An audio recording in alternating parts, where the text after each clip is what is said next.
Hello बच्चों, आइए इस प्रश्न को देखते हैं। अंतरजातीय अयोग्यता या इंट्रा स्पीशीज इनकॉम्पेटिबिलिटी को किसके द्वारा निष्प्रभावी किया जा सकता है? हमारे विकल्प हैं। विकल्प ए वर्तिकाग्र का गीलापन, विकल्प बी कलिका परागण, विकल्प सी मिश्रित परागण, विकल्प डी अंतरा ओवेरी परागण। आइए इस प्रश्न की मुख्य अवधारणा देखते हैं।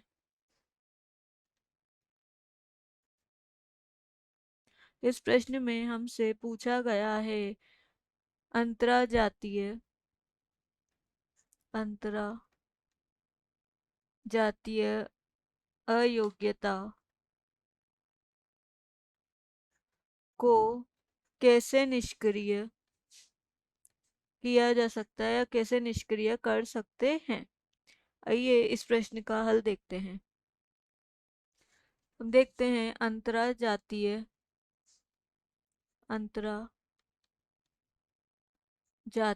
अयोग्यता। अंतरजातीय योग्यता क्या होती है? जब एक ही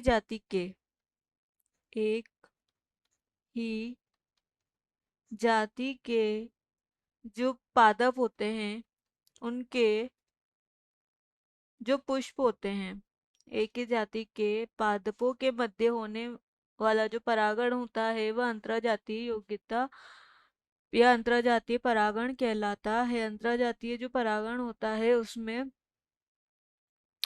एक ही जो जाति होती है उसके जो पादप होते हैं उन पादप के जो पुष्प होते हैं उसी पादप के एक पुष्प उसी पादप के दूसरे पुष्प पर जाकर परागित हो जाता है। इसे ही हम बोलते हैं अंतरजातीय परागण।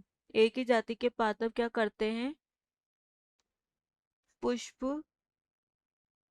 के पुंकेसर पुष्प के पुंकेसर उसी पादप के दूसरे पुष्प की वर्तिकाग्र तक जाते हैं, तक पहुंचते हैं।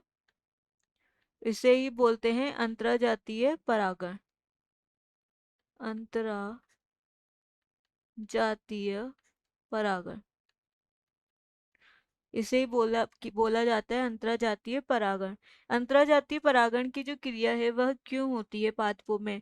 अंतरजातीय की जो क्रिया होती है यह पादपों में इन ब्रीडिंग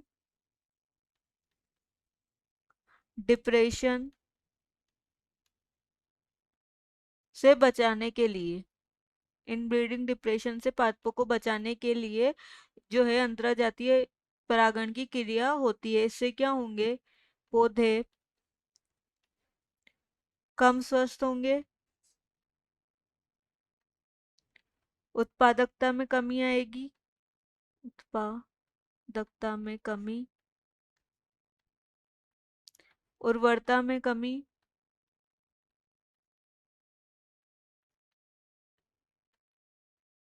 इन सब से बचने के लिए जो है अंतरजातीय इन डिप्रेशन से बचने के लिए पादपों में अंतरजातीय अयोग्यता की जाती है या अंतरजातीय परागण किया जाता है। अब अंतरजातीय परागण को निष्क्रिय कैसे कर सकते हैं? अंतरजातीय जो परागण होता है उसको निष्क्रिय हम अंतरा ओवरी परागण के द्वारा इसको निष्क्रिय कर सकते हैं। अंतराओवरी परागण क्या होता है? यह पराग कोशों के स्फुटन से पहले किया जाता है। जो हमारे पराग कोश होते हैं, पराग कोशों के स्फुटन से पहले यह प्रक्रिया की जाती है।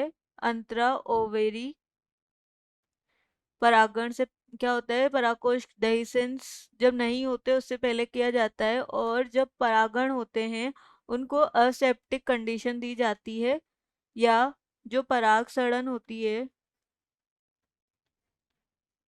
पराग सड़न रोकने वाली परिस्थितियों में एकत्र किया जाता है। परागसरण या एसेप्टिक कंडीशंस जो होती है उनको रोकने के लिए यह क्या किए जाते हैं, परागकण एकत्र किए जाते हैं और परागों को फिर क्या किया जाता है, फिर सिरिंज माध्यम दिया जाता है। सिरिंज माध्यम के द्वारा इन्हें एक ओवम में प्रवेश किया जाता है। एक ओवम जिसे हम बोलते हैं डिम, या एक अंड में, या हम यहाँ लिखते हैं ओवम में प्रवेश करवाया जाता है, जिससे क्या होता है, पोलिनेशन या परागण होता है। इसी के द्वारा ही अंतरा ओवेरी परागण के द्वारा ही अंतरा जातीय अयोग्यता को निष्क्रिय किया जा सकता है। अतः हमारे इस प्रश्न का सही विकल्प है विकल्प डी। विकल्प ए ये गलत है, विकल्प बी कलिका परागण ये भी गलत है, विकल्प सी भी गलत है, विकल्प डी इस प्रश्न का सही विकल्प है। आशा है कि आप इसे अच्छी तरह समझ गए होंगे। धन्यवाद।